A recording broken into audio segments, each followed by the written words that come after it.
अस्सलाम वालेकुम नाज़रीन, आप देख रहे हैं उर्दू पॉइंट में हूँ आपका मेज़बान फ़ारूक शहबाज बड़ाई। आज हमारे साथ मौजूद हैं ख्वाजा सुलेमान रफ़ीक साहब। ख्वाजा साहब साबिक़ सूबाई वज़ीर सेहत भी हैं। ख्वाजा साहब ये बताएं कि सारी सूरत हाल तो आप देख रहे हैं, आज हम इन हंगामों से ज़रा हट के बात करना चाह रहे हैं। आप कोर्ट में आए थे, मुझे वो वाक़या याद आ गया। आप बुखार में मुब्तला थे और ख्वाजा साद रफ़ीक साहब बार बार आपके माथे पे हाथ रख रहे थे और जो थी ना बाप वाली शफ़क़त, तो मैं तो इसको देख के सरप्राइज़ हुआ। ये क्या आपके वो बड़े भाई हैं, लोगों को क्योंकि नहीं पता आपके हेयर स्टाइल की वजह से लोग थोड़ा सा। एक्चुअली आप बिल्कुल दुरुस्त कह रही हैं, क्योंकि वालिद साहब बचपन में फौत हो गए थे। मैं 7 साल का था और भाई 9.25 साल था, तो मुझसे 2 साल उम्र में बड़े हैं वो। लेकिन बड़े भाई होने के वाले से तो बाप की हैसियत ही उनकी है।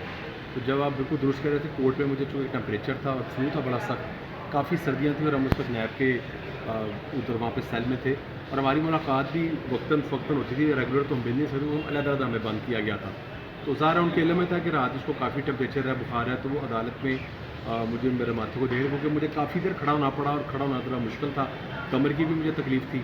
अब भाई की अपनी तबीयत भी जेल में ज़रा बेहतर नहीं रही, कमर की काफ़ी शदीद तकलीफ़ रही और पाँव तक उसकी दर्द जाती थी।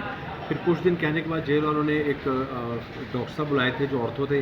उन्होंने एक तजवीज़ किया था कि जो थेरेपी करते हैं उनको, लेकिन वो थेरेपी वाला तो फिर नहीं आया।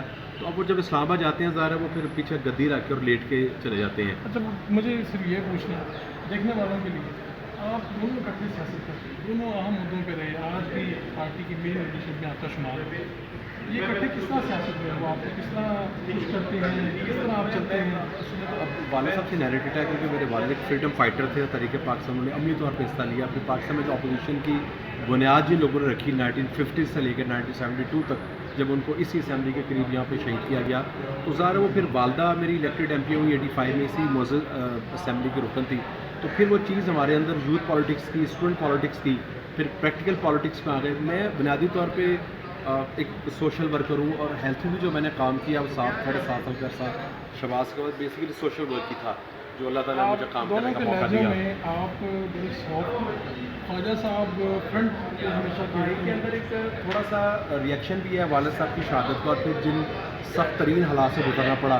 तो हमारे इधर माशरे में बाज़ सख्त लहजा जो है बाज़ का आपको फ़ायदा देता है और आजकल जो है वो नुकसान दे रहा है दोनों को।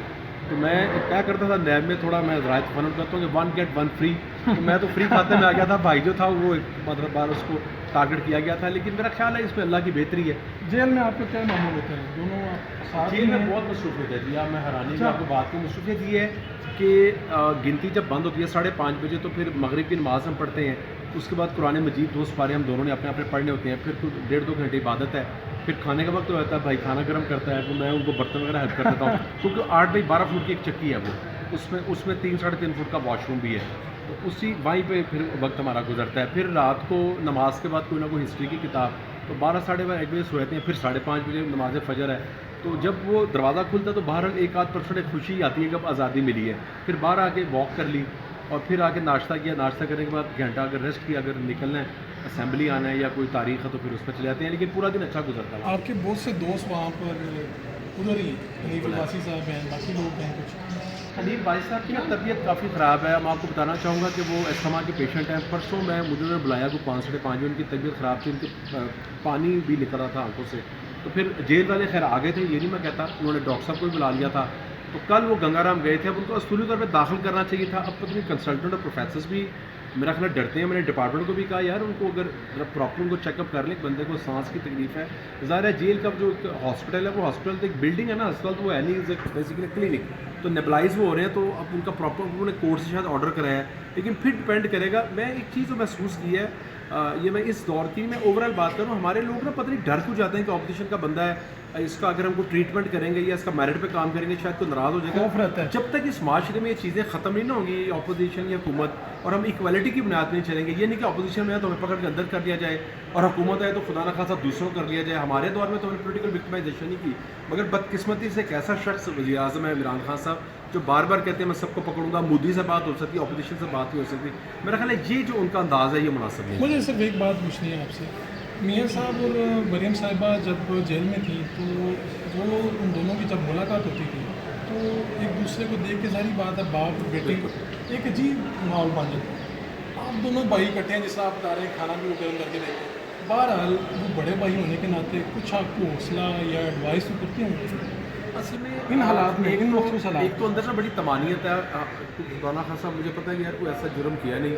मेरे साथ हाफिज़ नुमान है, वो भी बेचारा बिल्कुल बेगुनाह है, फ़ुआद साहब हैं, आज चीमा है। मैं इसलिए इनको ओन कर रहा हूँ, नाम ले रहा हूँ कि हमारी अपनी पार्टी, जो मेरी अपनी पार्टी में शहबाज साहब 2 दफ़ा तशरीफ़ लाए हैं, हमजा में तशरीफ़ लाए हैं, मगर बात उस अवॉइड करते हैं। देखिए मैं आपको बताऊँ, जब तक आप पीपल्स पार्टी में ठीक किया उन्होंने, तो इनको बुलाया गया है, मेरिट में उनका केस चलना चाहिए, लेकिन पॉलिटिकल पार्टी को इज़हार यकजहती भी करना चाहिए। तो जब तक पार्टियाँ इकट्ठे नहीं होंगी, और मैं ज़ाती तौर पर समझता हूँ कि तमाम सियासी जमातें बेशमूल तहरीक इंसाफ के, जिस दिन ये लोग इकट्ठे हो जाएंगे ना, कौमी रोड मैप देंगे इस कौम को 25 साल का, कि ये हमारा माशी रोड मैप है, ये हमारा हेल्थ का रोड मैप है, ये हमारा एजुकेशन का रोड मैप है, ये बेरोज़गारी। सर मैं आपको बताऊँ, आपस में लड़के कोई कहे ना कि मैं अकेला ठीक कर लूँगा, कोई जमात अकेला ठीक नहीं कर सकती। जब तक हम छोटे छोटे इशू से बाहर नहीं आएंगे ना, स्कूल से इसने ये सीट पे जाना है, इसने इस सीट पे जाना है, कम से कम 10-15 साल मेरी जो नस्ल है, मेरी जो नस्ल मुस्लिम लीग नून में है, पीपल्स पार्टी में है, तहरीक इंसाफ में है, रीजनल पार्टीज़ में है, जब तक हम अपनी ज़ात से अबाबों के नहीं सोचेंगे, मैं आपको साफ कह दूँ कि हम इस तरह रांदे दरकार हैं। थोड़ी फीलिंग्स मैं आपसे शेयर कर लेता हूँ। मतलब मैं कभी सोच नहीं सकता था कि मैं नैब में यानी पकड़ा जाऊँगा। मुझे पता है कि मैंने अपनी ज़िंदगी किस तरह गुजारी है, जो बंदा तनख्वाह ना ले, PAD ना ले। खैर आप जब पकड़े गए तो एक मेरे ज़हन में ज़रूर ख्याल आता है, हेडलाइन में आप चल रहे हैं, तो एक आम आदमी जो इस पाकिस्तान में है, वो कुछ ना कुछ तो सोचते होंगे यार इसने कुछ तो किया है। तो एक ये मुझे तासुफ़ है, मैं आपको साफ तो ये बताऊँ। कैसे ये खत्म तो- होगा, और बच्चे भी तो पूछते होंगे ख़ास तौर पे। सर बच्चा बड़ा तो मैच्योर है, छोटा भी बच्चा जो है वो कुरान मजीद हिफ़्ज़ कर रहा है, वो 8.5 साल का है। वो मुझे कभी इधर मिले था आके, तो मैं आपको बताना चाहूँगा कि एक दिन मैं वापस आ रहा था जेल, तो वो भी मेरे साथ चल रहा था। उसका तो ख्याल था कि बाप घर जा रहा है, तो जब एक ख़ास जगह मैं पहुँचा तो मुझे मेरे अपने ज़हन में आया कि मेरे साथ क्यों जा रहा है, तो मैंने कहा बेटा वालदा के साथ जाओ। तो वो थोड़ा मुझे फ़ील हुआ। जो बहुत छोटे बच्चे हैं माशाल्लाह, बेटी और बेटा, वो 3.25 साल के हैं, तो उनको मैं कोशिश करता हूँ कि ना ही मिलूँ तो बेहतर हो, क्योंकि बच्चों को मिलकर ना आपको फिर एक होता है कि मैं इनके साथ कंपनी करूँ। तो हर बंदा फ़ील करता है, लेकिन आपको बर्दाश्त करनी है चीज़ें, क्योंकि हमारे साथ कई ऐसे दोस्त हैं जो बास का परेशान होते हैं, तो हम उनको हौसला देते हैं। तो अगर अल्लाह ना करे हम हौसला हार देंगे, तो फिर उनको हौसला कौन देगा। ये चीज़ें आती रहती हैं। मैं समझता हूँ कि हमारी गिरफ्तारी से ये बात स्टैम्प हुई है। पहले सिर्फ मियाँ साहब गिरफ्तार थे, मरियम बाजी गिरफ्तार थी, शहबाज साहब गिरफ्तार थे, सिर्फ शरीफ फैमिली। हम दोनों भाइयों के बाद, मियाँ नुमान के बाद, आहद चीमा के बाद, फाजिल फ़ुआद के बाद, और आप देखें कि करके साफ़ पानी क्लियर हुआ, अशाना क्लियर हुआ, ये चीज़ें ऐसे ऐसा क्लियर होती जाएंगी। ये बात साबित हुई है कि मुस्लिम नून को टारगेट किया गया, और हमें बैलेंस करने के लिए अलीम खान साहब को पकड़ लिया गया। तो ये तो एक अजीब व गरीब इस मुल्क का निज़ाम है कि अलीम खान साहब को पता है कि उनको बैलेंस करने के लिए उनको पता है। मैं हैरान हूँ कि यार ये अगर उनका कोई इशू है तो टैक्सेशन वाले उनसे बात करें। मेरे तो अपनी समझ से बाहर है कि निज़ाम किस तरह चलेगा। अगर हम इन्हीं चक्करों में पड़ रहेंगे, मंशा साहब कभी भाग जाएंगे, कभी कोई डेवलपर भाग जाएगा, तो निज़ाम हुकूमत कैसे चलेगा? ये इस तरह नहीं चल सकता। बहुत बहुत शुक्रिया ख्वाजा साहब, अपने मेज़बान फारूक शहबाज बड़ाई को इजाज़त दीजिए।